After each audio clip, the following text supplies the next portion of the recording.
My name is Boomer365. I'm from Sauk, British Columbia, and you're listening to PodCacher.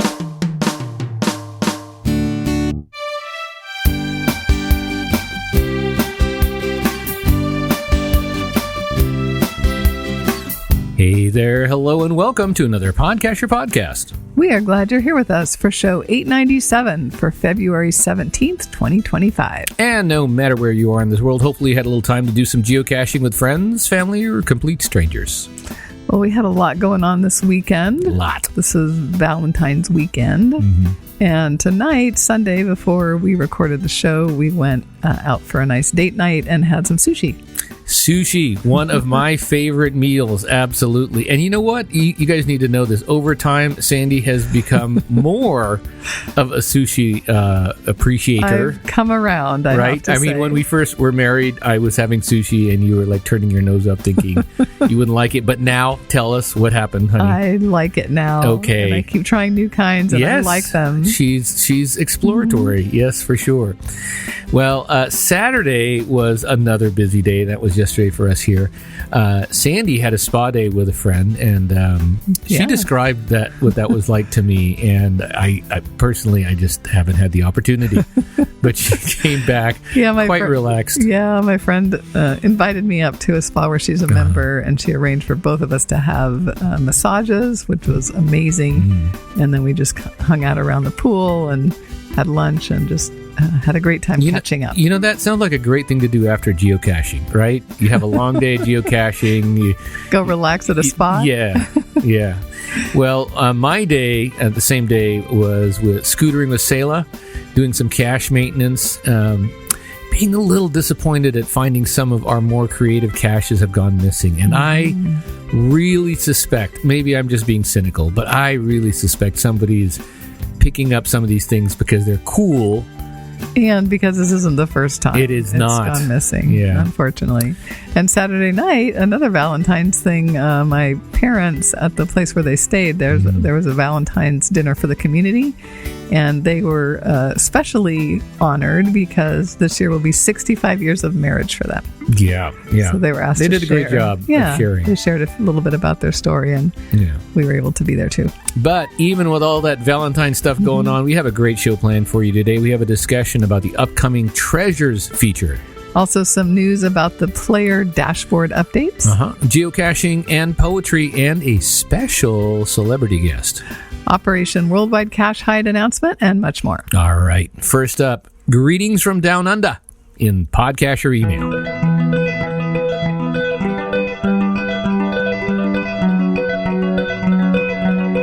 PodCacher email. First up in PodCacher email, we heard from Never Lost AU from Australia. And he says this: "G'day, Sandy and Sunny." How'd you like that? Are you going to try for an Australian accent? Not the whole time. That would be painful. Still caching and listening after all these years. You guys are awesome, by the way. I often think of Sean when I see photos of your adventures because our daughter, EJ Cat, is a similar age, having just turned 17. Looks like he's taller than both of you now. Yes, he is. By several inches. We're looking forward to our Sunshine Coast Beach Party, Queensland's first block party, on the 5th of October, 2025. Should be heaps of fun. And you've probably seen plenty of sun-drenched, pristine Pacific Ocean surf beaches and vast areas of natural subtropical wilderness. But maybe you'll come to visit just for the friendly people, good tucker, and awesome geocaches. And we would love to do that someday. Yeah. It's actually going to be 4 events over 2 days in the best month of the year. Fair dinkum, mate, and we'll make sure you have a ripper time. Take care, Dave, also known as Never Lost AU, or Australia. Okay. And then we have some dad jokes. Okay, here we go. Where do eggplants come from? Chicken plants. I'm not sure which one came first, though. And that was from Dire Wolf 821. Ah, yes. And from Red Lights. Now, this dad joke is coming from a retired chemistry teacher. What do you do to an old, sick chemistry teacher if you can't helium or curium? I guess you prepare to bury him. All right. Pretty funny. So send in your dad jokes so we can share them here on PodCacher.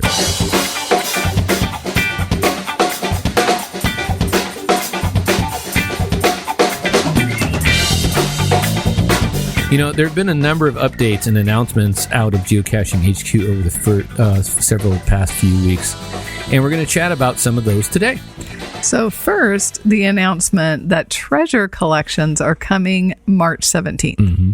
And you may remember our conversation with Brian Roth when the news about treasures was first announced. And now we have a date to look forward to, as well as some more information about the first collections of treasures. And these are those collections that Brian mentioned on the recording. If you haven't heard that interview, it's quite illuminating. You should go check out that show. Yep. They are beginning with 2 special collections that honor the game's origins and the excitement of the year ahead. So collection 1 will be called Geocaching Origins, and this collection pays tribute to geocaching's beginnings in 2000, when the U.S. government switched off selective availability, making GPS technology accessible to civilians. The collection features 4 treasures inspired by the early days of the game. And to collect these treasures, you must find and log traditional caches. And then collection number 2 will be celebrating 25 years. Once you complete the first collection, you'll unlock access to the second collection, which celebrates geocaching's 25th anniversary and the exciting events planned for 2025. Now, this collection has 5 treasures, including a disco ball, also featured in our 25th anniversary design. You can collect these treasures by finding and logging any type of geocache with a difficulty rating of 1.5 or lower. And they said, tip, check out the limited time block parties, mega events, and community celebrations happening near you for a great opportunity to collect these treasures. All right, there we go. So when they say any type of geocache, they obviously also mean events. Yeah. So that will be in the second collection, but the first collection you have to do first to get before it unlocks the next one. Okay. All right. Well, the blog post continues to include answers to some of the most common questions about treasures, and that's understandable. Mm-hmm. I mean, a new feature comes out like this, and it's like, what's this about? And one of the most common questions is how are treasures different from souvenirs? We've heard this a lot, that they're the same. Well, here's the answer. While some treasure collections may offer a souvenir as a bonus upon completion, treasures and souvenirs are distinct features. Here we go. Souvenirs commemorate specific geocaching achievements, such as finding a cache in a new region, finding or hiding a cache on a certain day, or participating in a special promotion. Treasures are digital representations of objects found when logging geocaches that meet certain criteria. Players complete a collection by finding all the required treasures in that collection. Now, so the thing with souvenirs is that everyone who does the thing gets one. Right? Everyone who logs and attended for the mega event, they'll get the mega event souvenir. Yeah. Or everyone who completes a geo tour, or everyone who finds a cache in a certain country, they will get the souvenir, guaranteed, right? With treasures, you don't always know which caches they're, quote, hidden in, right? Or whether or not you'll find one. It's not 100% guaranteed. That's what Brian was talking about. Yeah. You may have to keep looking, right? It's like with real swag. You don't know what you'll find once you open the container. Yeah, so there's that surprise feature. Yeah. There's a surprise feature, except these treasures are digital, not real, right? And I'm thinking, this is just my opinion, at the beginning, they'll probably make the treasures easier to find. Like, I would think maybe, most caches that you find, like most traditionals, you find a treasure. Gives everybody a chance to see what it's like. Mm-hmm. But maybe as time goes on, it'll get harder, more rare. Yeah. That's Brian just a guess. kind of said something about that. Mm-hmm. And another thing with treasures that's different from souvenirs is that they have a lot of fun plans for the future, really cool things that we'll be able to do with these treasures. Very true. Yeah. So that's kind of how I see the distinction. Yeah. Now, here are a few more questions and answers. Will geocaching API partners have access to treasures? Now, if you log caches using third-party or geocaching API partner application, you'll collect treasures, which will be visible on geocaching.com. However, you'll not receive an in-app notification when the treasure is found. Since treasures is a new feature, we're working to expand access for some geocaching API partner applications. Stay tuned for more details. And finally, when can I start finding treasures? Well, the treasures feature is going to be available on Geocaching app and on geocaching.com starting, mark your calendars here, March 17th, 2025. And I mean, if you want to be more specific, it's 1700 UTC. Yeah, 5 o'clock p.m. UTC, which is actually the next day shout out to Australia. So it's actually March 18th for them in the morning. Yeah. All right. For more information on this topic, head on over to our show notes so you can go check it out for yourself.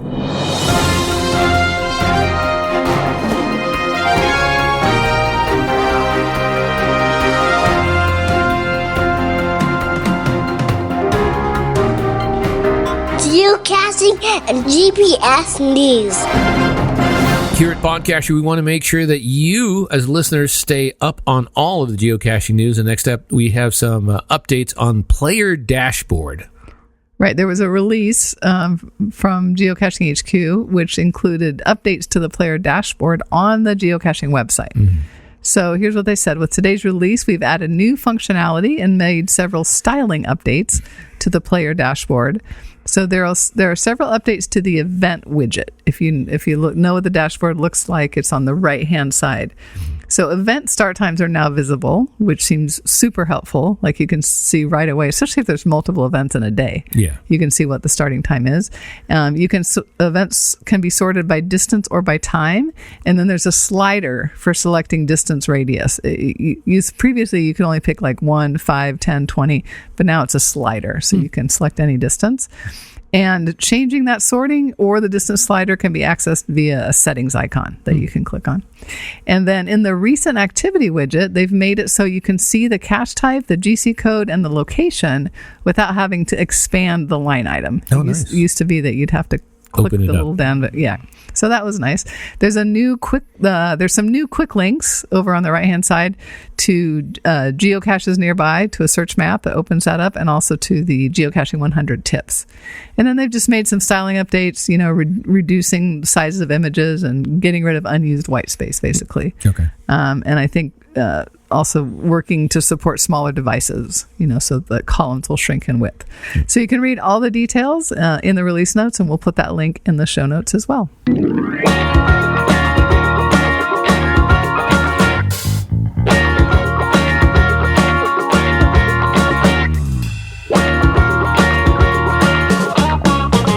Up next, if you like to hide themed geocaches, you're going to want to listen up. But before we get to that, when it comes to your geocaching lifestyle, we wanted to give you one strategy that could help bring you a little happiness, joy, and satisfaction. Give it a try and support those who bring you genuine value. That might be an awesome waitstaff at your favorite restaurant, your congenial and thoughtful cab driver, or maybe it's just to help support the podcast that brings you information and entertainment on your favorite hobby each and every week. Confidently savor the joy and happiness you feel knowing that you're supporting PodCacher, the longest running geocaching podcast and resource. Once you subscribe, it's fire and forget. Your small contribution will be deducted automatically, and you can cancel at any time. Attend your next geocaching event with that silly grin on your face, knowing that you help make this show possible for the geocaching world. Won't you step up and support our efforts? It's easy to do. Head on over to podcacher.com/club for more info, and we thank you for your support.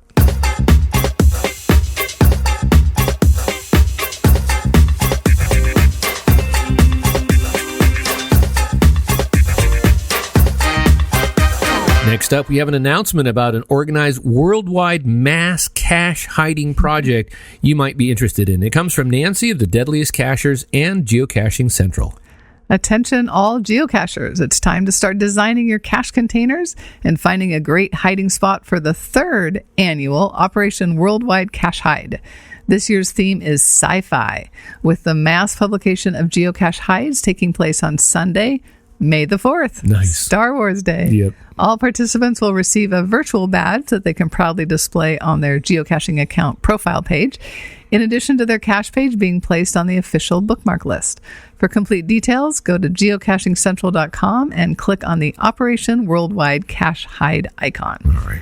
And that came Cache on Nancy. It came from Nancy. And here's a little more background on Operation Worldwide Cache Hide. The website states, the purpose of this endeavor is to bring together geocachers from around the world to hide creative caches that will be mass published on a specific day. The project is designed to promote creativity, community interaction, and some good old-fashioned fun. And it all started in 2023 with the Pirate Project. And that year there were 147 caches hidden with 7 countries participating. And then 2024 saw the superhero theme take off. And there were 120 caches hidden with participation from 8 different countries. Hopefully this year with a sci-fi theme, there will be more geocaches and even more countries joining in on the fun. So again, go to geocachingcentral.com to get more information.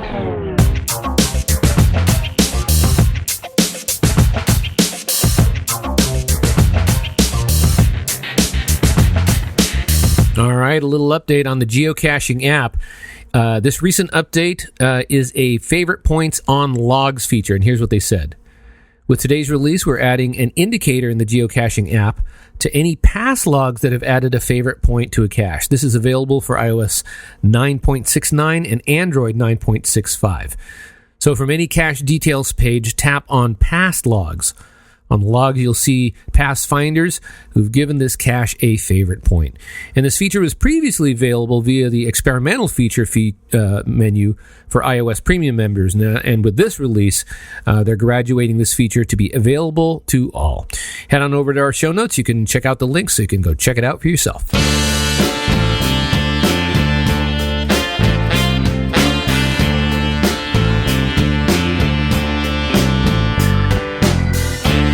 Our next guest is a geocaching celebrity that we've had on the show several times, but it's been quite a while since we've had the pleasure of having him here with us live in PodCacher Studios.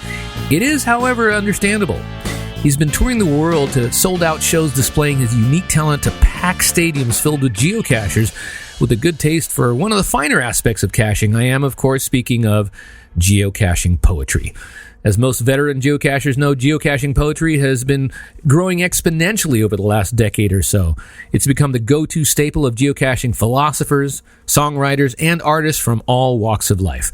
Please give a warm welcome to our friend, the world-renowned globe-hopping geocaching poet, none other than Theodosius. Welcome, Theodosius. Thank you, Sonny and Sandy. It's so good to be back here in sunny San Diego, California. Well, it's great to see you again. Have you had some time to do some caching and sightseeing before you came here to the studio? Yes, I've gotten the chance to experience some of San Diego's finest caching.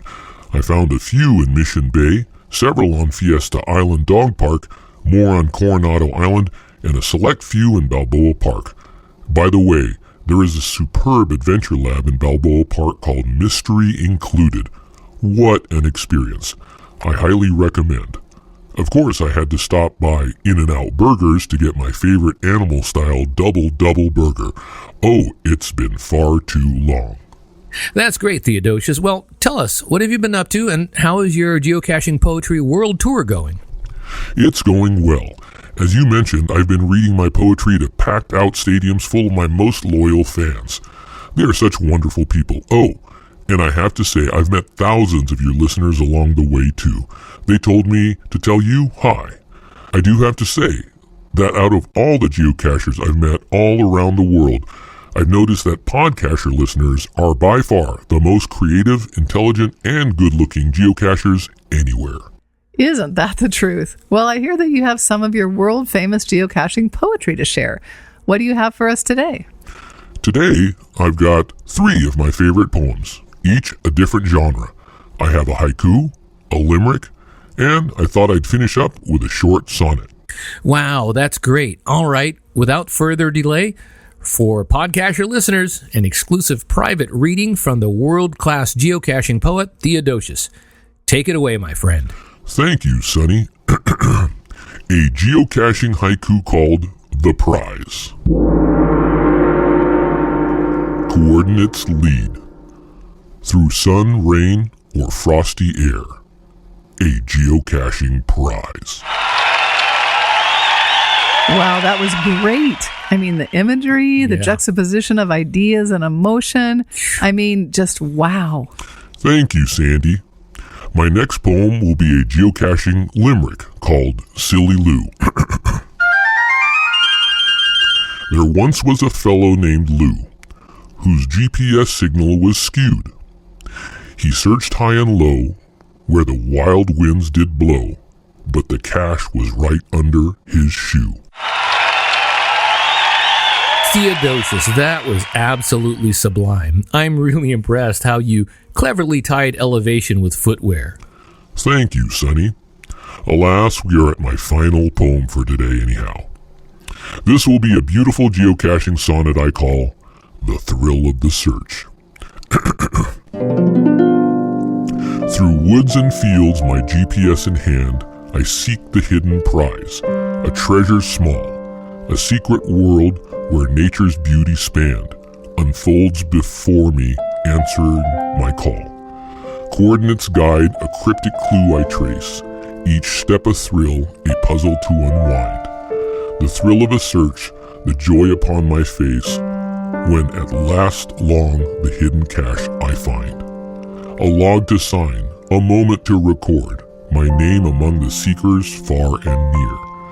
Then back I go, my spirit now restored, with tales of triumph banishing all fear. So let us roam, and let the quest begin, the geocache game where adventures within.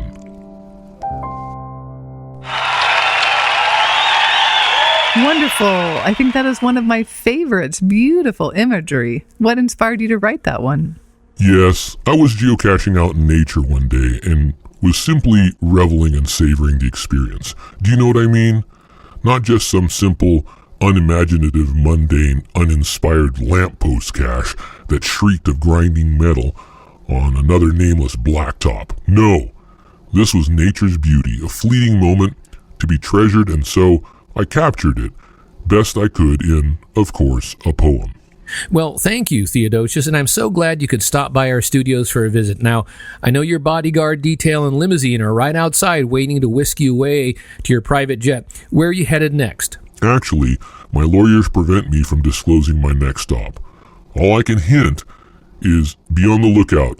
If you listen carefully, you might hear some geocaching poems from atop a rather famous Space Needle sometime soon. Well, thank you, Theodosius, and safe travels.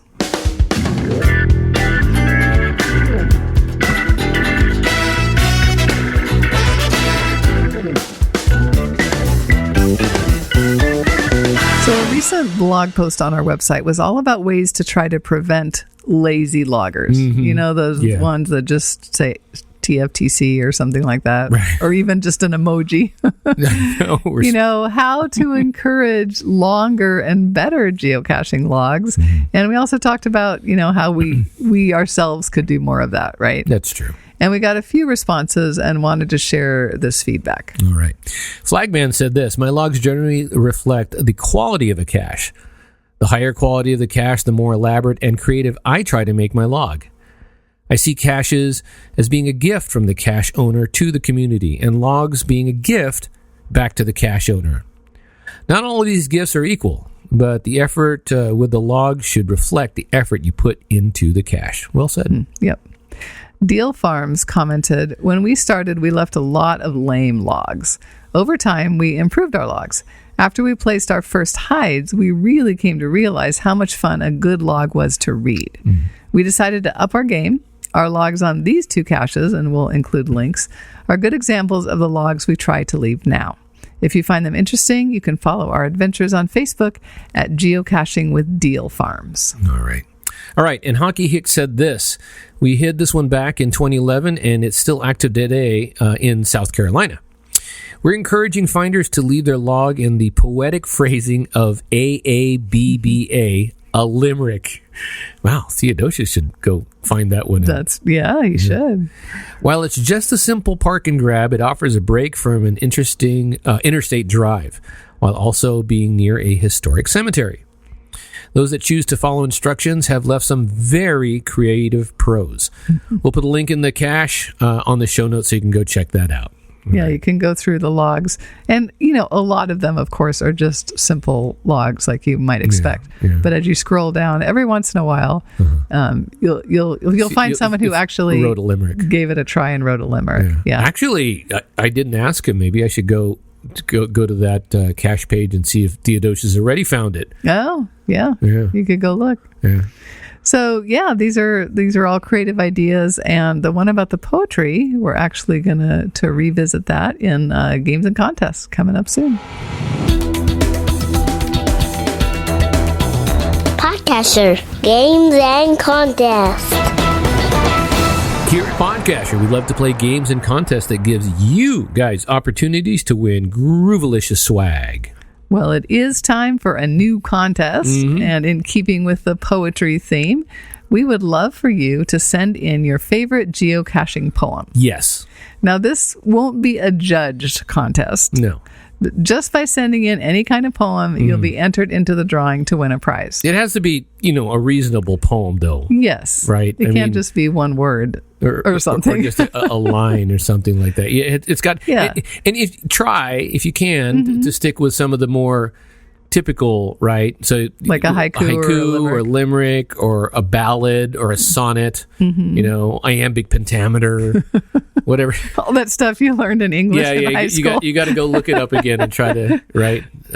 But yeah, get your creative juices flowing and send us your geocaching poem. By the way, we have another contest that's coming up in a few weeks, and here's a little hint for you. We're going to be giving out everything you need to know in an upcoming email. So if you want to know about this, then please sign up for the email. We don't send huge emails. They're pretty straightforward. So if you want to be in on the next contest, just head on over to podcacher.com/insider. podcacher.com/insider. You can sign up for our email. You can always unsubscribe if you want to, but if you want to be in on the next contest, sign up now, because we're going to send out the next email in a short time.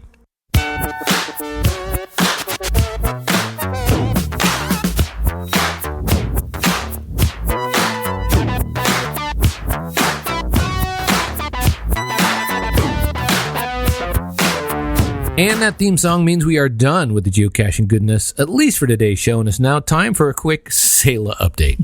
And when Sunny heads out to do scootering and cache maintenance, Selah always gets to go along. Yes. So she came along this time. It was, I love to take her down to the Fiesta Island Dog Park, and I always have the backpack, Selah's backpack that she sits in. So typically the day goes like this. We head out to the Fiesta Island Dog Park. We run around. It's a huge dog park, as I've mentioned before, and it's over 2 miles just walking around, and it's wide open. She's off leash, and so are all the other dogs. And the other day when I was down there, is exceptionally busy. I mean, there were more dogs and owners and people than I'd seen. I think it was just because of the really good weather that we had on that day. It had been raining like 3 or 4 days before. Yeah, straight. And then it cleared up, so it was beautiful. And so there were tons of dogs. Anyway, because it's a huge public space, most of the dogs are like on neutral territory. And, it's not like any dog is defending their space or whatnot. So dogs are running around in the water, which Selah will not do. Nope. She is not a water dog. And so we stick around the perimeter of it. And, most dogs will say hi and give each other a sniff. But yesterday, or the other day, I was laughing because the one dog that was persistent, not threatening, was this tiny football-shaped French not a French poodle. Bulldog? A French bulldog, yeah.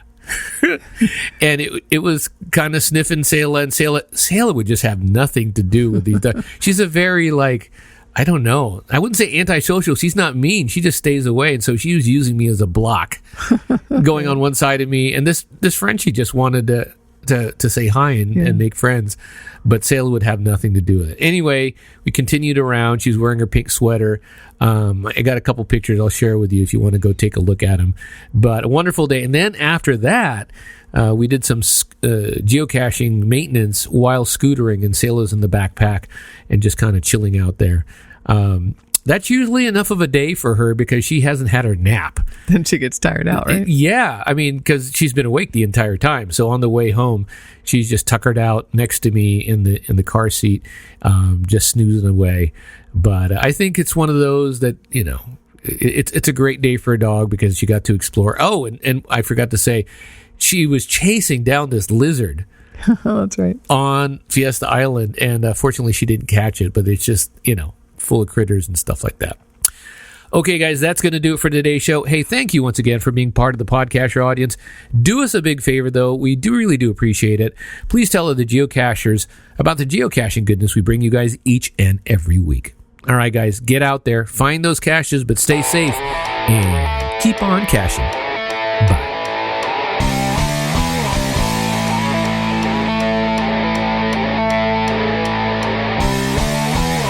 Well, that's it for the show today. We hope you enjoyed it. Make sure to visit our website at PodCacher.com. You'll find our show notes, useful links, and tons of resources. We always love to hear from you. Our email is podcacher@gmail.com. You can also call the PodCacher hotline at 760-300-3633. Find out all the ways you can contact us at podcacher.com/contact. Till next time, stay safe and keep on caching.